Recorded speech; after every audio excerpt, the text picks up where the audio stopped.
Assalamualaikum warahmatullahi wabarakatuh. Sahabat Indonesia, pagi hari ini saya akan menerangkan tentang bagaimana menggunakan EndNote ya untuk membuat citasi ataupun bibliografi ya dalam suatu artikel ataupun skripsi atau disertasi ya. Jadi caranya kita cari dulu EndNote library yang sudah kita download. Nah, untuk cara mendownloadnya saya kira mudah, cukup Anda download di apa namanya, dicari di sini ya di Google Search Engine ya. Jadi di sini nanti akan digiring ataupun dibawa pada laman ataupun website EndNote ya. Nah, untuk mendownload saya kira sama dengan program-program yang lain ya di internet. Oh ya, sebelumnya perlu saya sampaikan bahwa program EndNote ini perbedaannya dengan Mendeley yang sudah saya terangkan sebelumnya bisa diklik di bagian atas ya. Ada linknya. Itu bahwa EndNote ini berbayar ya. Perbedaannya kenapa berbayar dan kenapa Mendeley itu tidak berbayar. Nah, untuk EndNote karena berbayar itu bisa kita gunakan pada saat offline atau sedang tidak ada jaringan internet. Sementara itu karena Mendeley itu gratis, untuk mengakses data-data yang ada di dalam Mendeley kita itu harus online, artinya harus ada jaringan internet ya. Kalau fungsinya sih sebenarnya sama gitu ya. Ya itu perbedaannya, kita tinggal pilih saja mau yang gratis gitu ya dengan Mendeley atau mau yang berbayar ya. Itu. Jadi sama-sama fungsinya adalah untuk membuat citasi, bibliografi atau daftar pustaka ya. Jadi seperti itu. Nah, sekarang saya akan contohkan gitu ya. Saya sudah download EndNote gitu ya yang saya gunakan selama saya menempuh S3 di Australia. Oh ya, perlu saya sampaikan kalau di Australia itu biasanya ya, saya tidak tahu di kampus lain, tapi di tempat saya kalau kita mahasiswa research student untuk S2 by research gitu atau mahasiswa PhD itu akan dapat fasilitas laptop. Jadi kalau kita menggunakan kualitatif, nanti di situ ada apa namanya EndNote, ada atau NVivo ya kalau tidak salah itu NVivo dan lain-lain. Nah, semuanya bisa kita gunakan di situ. Jadi sudah disediakan di situ secara gratis ya, karena memang eh, itu sepertinya fasilitas standar gitu ya yang digunakan di kampus saya pada waktu itu. Nah, sekarang saya akan buka gitu ya. Siapa tahu nanti ada yang kuliah di Australia atau di negara Commonwealth gitu ya, yang apa namanya, ketika masuk itu sudah dapat fasilitas laptop, kemudian gratis download program-program yang terkait dengan media research ya untuk riset. Nah, ini saya sudah download gitu ya. Saya akan buka apa namanya EndNote ini. Saya klik dua kali. Nah, di sini sudah tertera banyak sekali referensi yang saya kumpulkan selama S3. Jadi selama kurang lebih 4 tahun saya kuliah, itu saya bisa mengumpulkan sebanyak 1.500 sekian ya. 1.500 sekian jumlah referensi ya yang saya kumpulkan ya. Jadi referensi sebanyak ini kalau kita koleksi secara manual gitu, semuanya hanya kita simpan di dalam folder-folder seperti ini, itu akan sangat sulit ya, kita akan sangat kesulitan untuk mencari, membaca, kemudian memberi tanda mana yang sudah pernah kita baca, memberi tanda poin-poin penting di dalam suatu artikel dan lain sebagainya. Tetapi dengan program EndNote ini ya kita akan sangat terbantu gitu ya. Karena dengan jumlah referensi yang ribuan ini ketika kita ingin membutuhkan suatu apa sebenarnya satu topik apa kita cukup melihat di sini. Nah, ini sama fungsinya dengan yang ada di Mendeley. Jadi di dalam EndNote kita bisa mengelompok-kelompokkan seperti ini artikel sesuai dengan tema ataupun topik penelitian kita. Jadi kita bisa mengelompokkan sama seperti ini. Jadi di sini tertera semuanya Islam and Culture. Di dalamnya ada 58 artikel yang terkait dengan ini. Kemudian Islam and Indonesian Culture ya. Ada 16 artikel. Kemudian Islam dan Morality ada 26 dan seterusnya. Nah, bagaimana cara membuat grup-grup seperti ini? Ini sangat gampang ya. Ini bisa kita masukkan dari bagian atas yang ada di sini ya. Saya kecilkan saja. Khawatirnya ini tidak masuk di rekaman.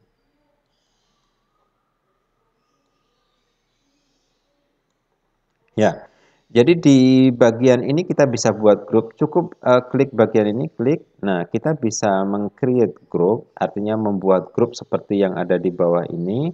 Uh, Create group from ya from group. Jadi membuat grup dari dalam grup gitu ya. Ini biasanya dari apa namanya suatu folder di laptop gitu ya. Add references to ya memasukkan referensi ini ke beberapa grup yang sudah ada di sini gitu ya. Jadi bisa seperti itu ya.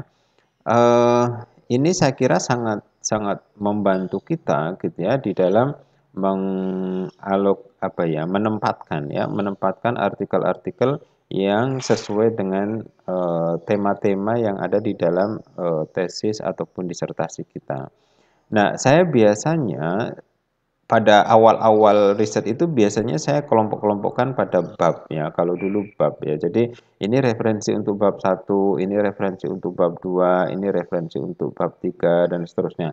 Tetapi karena setiap bab juga itu terdiri dari beberapa subtema ya, subtema gitu ya, makanya saya lebih mudah untuk mengelompokkan seperti ini.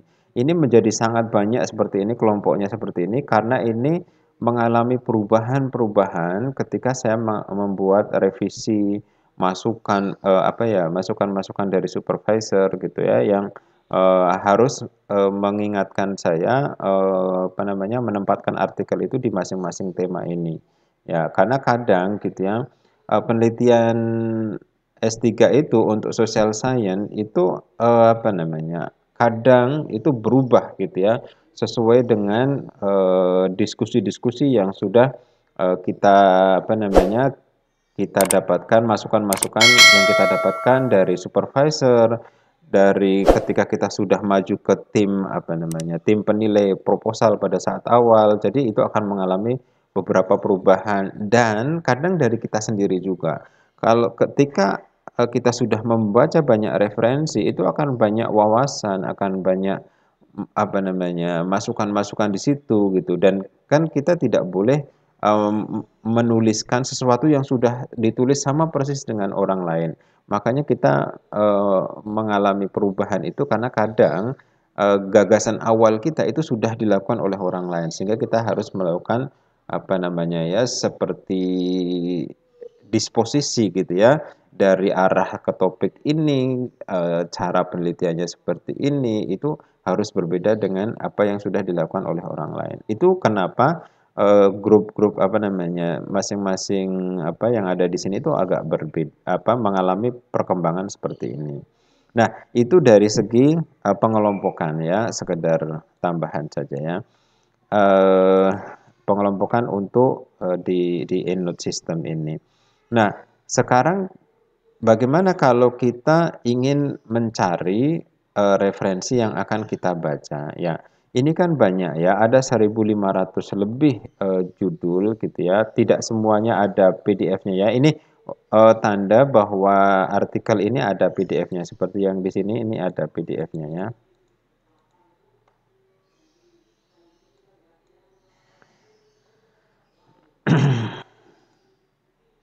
Ya.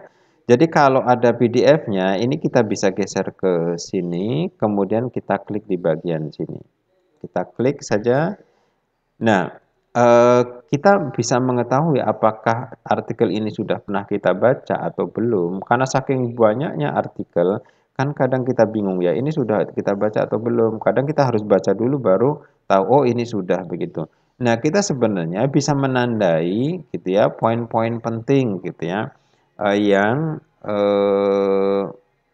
terkait dengan topik penelitian kita. Jadi kita bisa kasih tanda seperti itu. Ya. Ini pasti ada lagi di bagian lain hal-hal penting gitu ya yang harus kita ingat ya. Oh seperti tadi. Nah tuh. Nah seperti ini.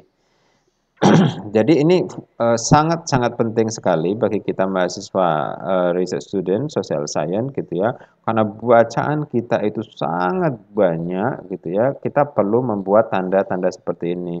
Karena apa? Karena kalau kita membutuhkan lagi gitu ya ide-ide yang yang tertuang di dalam satu artikel, kalau kita baca ulang lagi, ya kalau kita tidak tandai seperti ini kan otomatis kita harus baca dari awal, mencari dari judul sampai ke bawah gitu. Itu kan sangat melelahkan dan itu sangat mempersulit kita gitu. Nah, sekarang saya ingin tunjukkan bagaimana cara memberi tanda di dalam artikel yang sudah kita baca. Kita cukup blok saja, kita klik tulisan ini gitu ya. Kita klik, kita blok gitu ya. Jadi seperti biasa ya, klik di kiri ini kemudian kita tahan, kita gerakkan kursor kita, lalu akan tampil seperti ini. Kemudian kita klik yang bagian ini highlight ya, seperti itu. Maka otomatis ini akan berwarna kuning dan ketika kita keluar dari sini itu masih tetap akan ada tanda ini ya, jadi tidak akan hilang. Nanti kita akan diminta untuk menyimpan ya, menyimpan atau mengabaikan. Kalau kita klik yes, otomatis dia akan tersimpan di situ. Ya. Nah, itu caranya seperti itu untuk membaca, menandai artikel yang ada di sini. Jadi ini sangat mudah. Jadi kemudian kalau kita kesulitan mencari satu-satu seperti ini, mana artikel yang akan kita baca sebenarnya, kita bisa mencarinya di sini berdasarkan tema atau topik gitu sebenarnya. Nah, ini perlu kita ganti dulu. Kalau kalau semuanya judul ya, semuanya eh, karena ini author gitu ya, di sini pilihannya. Kemudian kita di sini bisa menuliskan nama, ya. Rimbi, ya, tulisannya Arimbi. Kita klik. Nah, semua tulisan Arimbi yang sudah tersimpan di sini itu akan ditampilkan di sini. Nah, yang kita ingat-ingat adalah tahun berapa atau dari judulnya saja. Ya, dari judulnya kan kita sudah tahu, oh kira-kira isinya tentang ini gitu. Jadi caranya seperti itu. Kita tinggal klik di sini, kemudian nah akan muncul di sini ya. Ya, kebetulan yang ini adalah berupa buku ya. Kalau tadi yang pertama berupa artikel jurnal, nah ini berupa buku yang tebalnya 137 halaman. Nah, kita bisa baca di sini juga. Nah, saya sudah banyak memberikan tanda kuning-kuning seperti ini. Ini artinya harus saya baca ulang ketika saya membutuhkan lagi. Ya, jadi seperti itu. Ya, jadi ya banyak sekali tanda-tanda warna kuning gitu ya yang mengindikasikan bahwa banyak hal penting gitu yang perlu saya ingat-ingat atau bisa menjadi rujukan ketika saya menulis ya. Jadi ini dalam bentuk buku yang tebalnya 200 sampai 500 sekalipun pun bisa kita masukkan di sini dan sangat mudah. Bayangkan kalau kita hanya menyimpan di dalam folder laptop kita gitu ya tanpa menggunakan program seperti ini, itu akan sangat-sangat melelahkan dan cukup lama. Dan menurut saya penguasaan teknologi inilah yang banyak mempengaruhi lama tidaknya kita kuliah ya.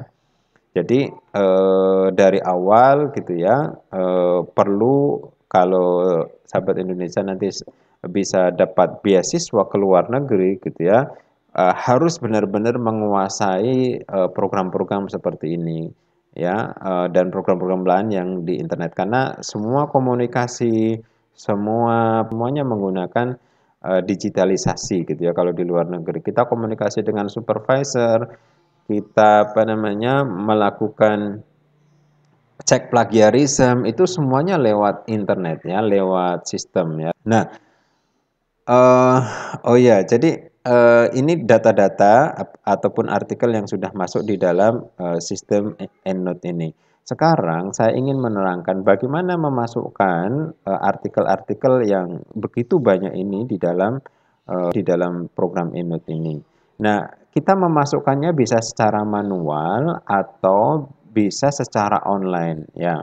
Jadi kalau secara online kita bisa nyari di sini. Jadi di sini ada online search, kita pilih salah satu ya, semuanya dari Library of Congress atau dari lista eh, PubMed dan lain sebagainya atau Web of Science gitu ya. Jadi dan bisa banyak lagi.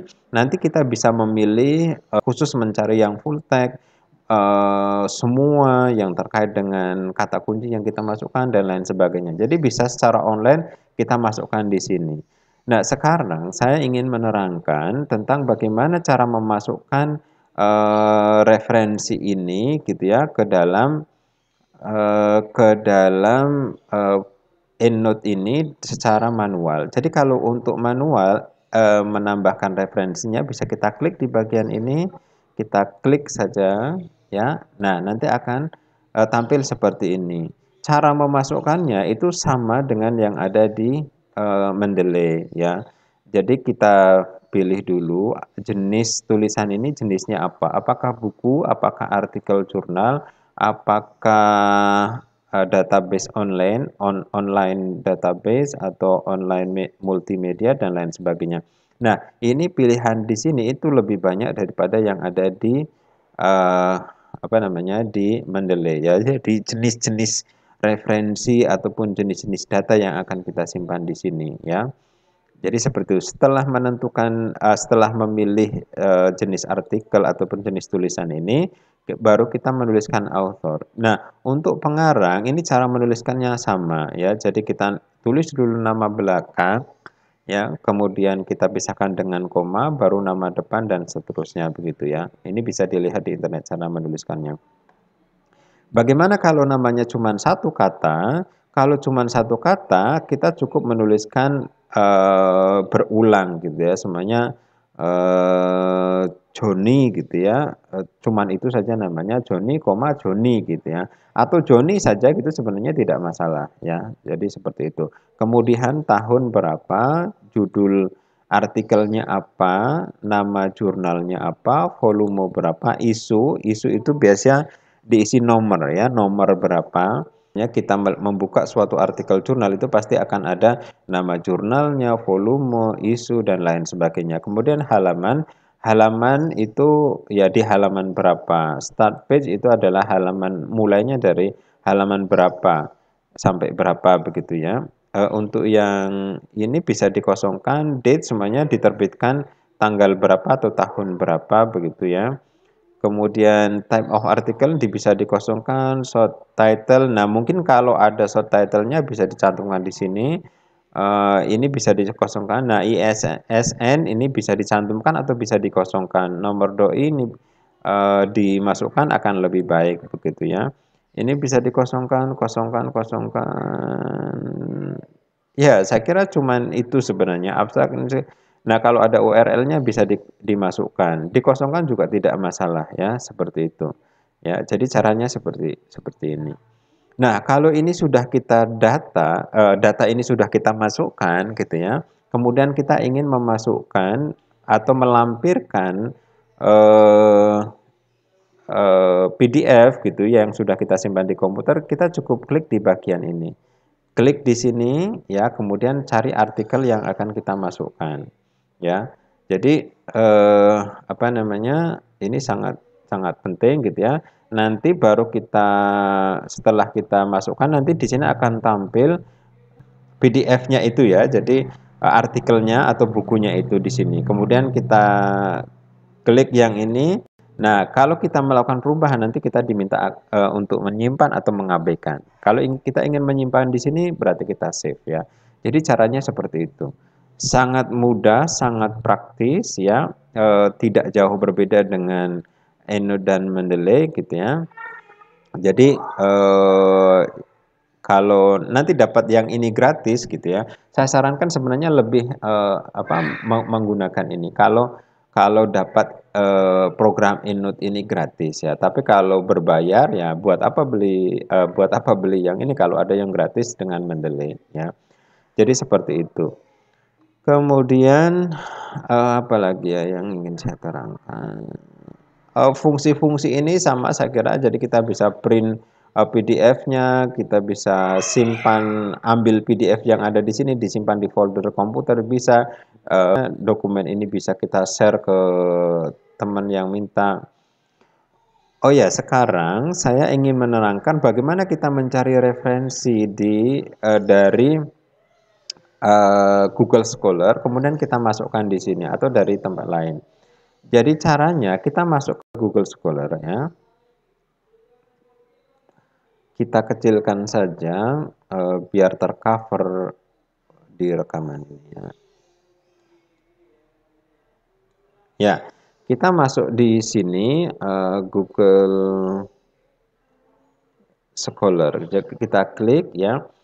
Nah, kita masuk pada laman Google Scholar seperti ini. Kalau kita ingin mencari referensi, ya, kita bisa lewat sini. Ini salah satu sumber referensi saja yang kita bisa menemukan beberapa artikel secara gratis. Ya, semuanya Islamic Literature and Society. Ya, jadi seperti itu.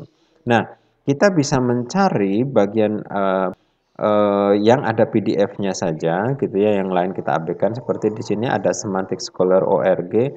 Ini ada PDF-nya, tandanya ada seperti ini, seperti ini. Untuk mendownload PDF itu bisa kita klik di bagian sini, ya.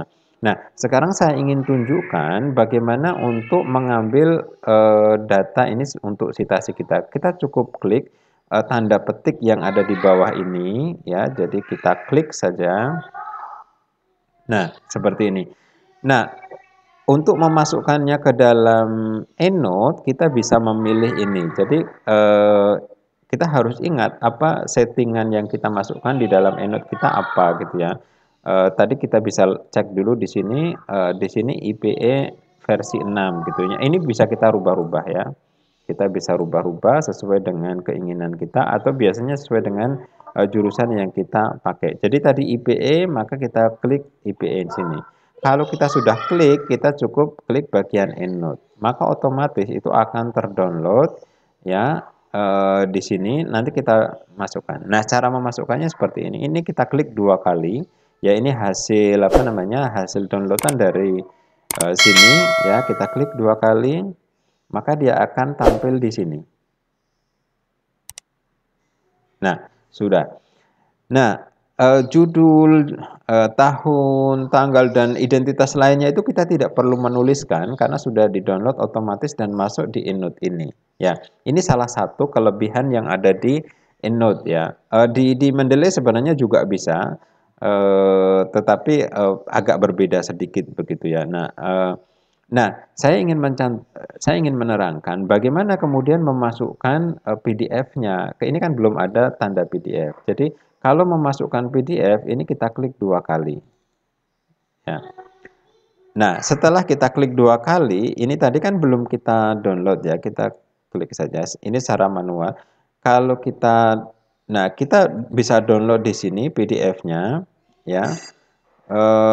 Kalau semuanya PDF-nya ini sudah kita simpan gitu di dalam folder laptop kita, cukup kita klik di sini ya. Kemudian kita cari ya. Kita cari di mana apa namanya? Kita menyimpan itu ya. Kalau semuanya di sini kita cukup klik gitu ya, kemudian open ya. Jadi seperti itu nanti akan keluar di sini ya seperti tadi yang saya terangkan halaman daripada artikel ataupun buku yang kita masukkan di dalam sistem EndNote ini. Kemudian kita keluar di sini kita harus menyimpannya ya. Untuk memindahkannya bagaimana? Kalau seumpamanya ini terkait dengan ini judulnya Women and Nation in Irish Literature and Society. Nah, ini berarti kan terkait dengan perempuan dan sastra, maka saya akan mencari grup yang terkait dengan itu. Jadi semuanya feminist literature. Jadi kita apa namanya, kita klik di sini, kita tahan, kemudian kita gerakkan ke dalam grup ini, ya. Nah, otomatis itu sudah akan tersimpan di sini, ya. Ya, jadi caranya seperti itu, cukup mudah, cukup simpel dan sangat membantu kita di dalam menuliskan disertasi. Karena disertasi itu kan sekitar 80.000 sampai 100.000 kata ya. Kalau di halaman ya 250 halaman sampai itu tanpa tanpa appendix, tanpa lampiran lain-lain ya, kecuali bibliografi, kata pengantar dan yang itu bukan bukan lampiran-lampiran di luar itu. Jadi sekitar 250 minimal sampai 300 halaman ya, maksimalnya sekitar itu karena maksimal itu 100.000 kata ya. Eh, jadi seperti itu caranya untuk membuat atau memasukkan daftar pustaka ataupun referensi yang ada di dalam EndNote. Nah, untuk penggunaannya ya nanti akan saya tenangkan bagaimana aplikasi penggunaannya. Tapi kalau sahabat Indonesia sudah memahami cara menggunakannya Mendeley itu di dalam MS Word itu hampir sama ya. Kita cukup tuliskan, kemudian memasukkan nama pengarang, kemudian nanti tinggal klik-klik begitu saja. Demikian, terima kasih atas perhatiannya. Mohon maaf jika ada kekhilafan, jangan lupa untuk komen ataupun subscribe ya. Assalamualaikum warahmatullahi wabarakatuh.